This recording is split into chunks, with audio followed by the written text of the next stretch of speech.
Oke, selamat datang di channel AJJ. Kali ini kita akan mencoba membahas sebuah helm, yaitu helm las yang kemarin beberapa waktu lalu pernah saya review.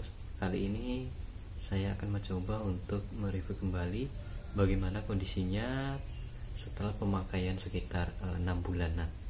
Jadi tonton terus video ini sampai akhir dan jangan lupa like, komen, dan subscribe di bawah.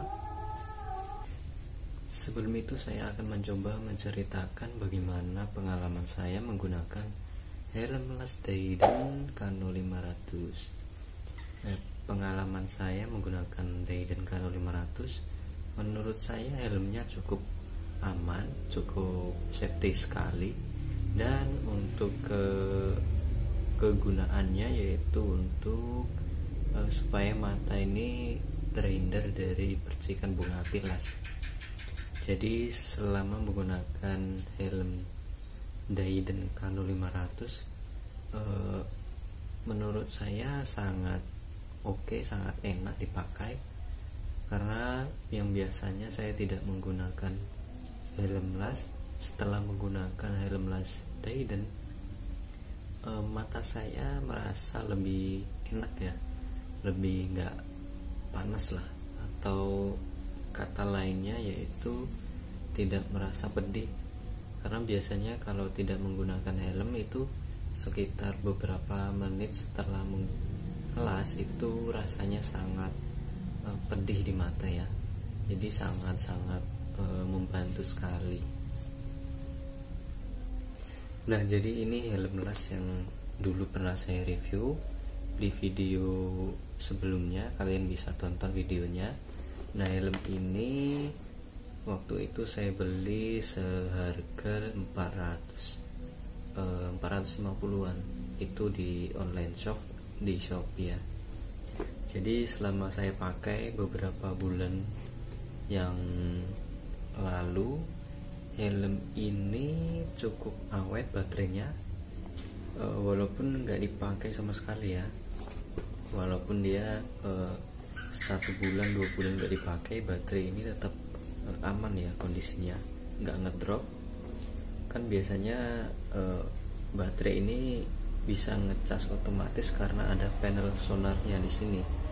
Jadi selama sebulan nggak dipakai ini otomatis menurut saya baterai juga bakalan bisa habis ya, tapi ternyata enggak, cukup awet baterainya.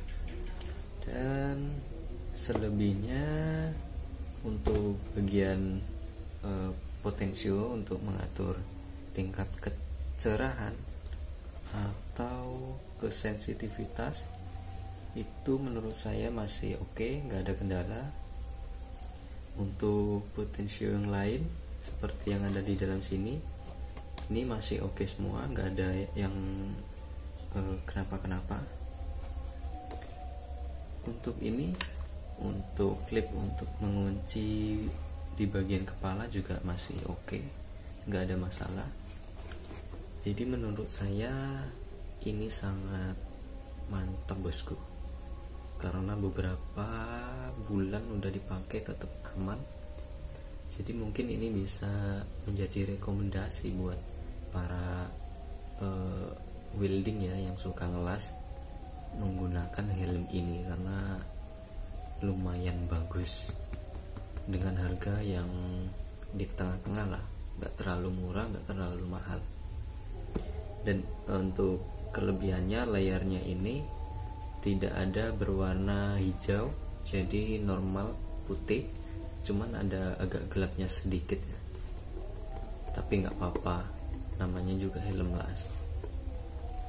Mungkin ya itu saja sih yang menurut saya pengen kalian ngerti juga bagaimana kondisi helm las Dayden Kano 500 ini. Mungkin sekian dulu video dari saya. Semoga video ini bermanfaat buat kalian yang ingin mencari helm las, dan sampai ketemu lagi.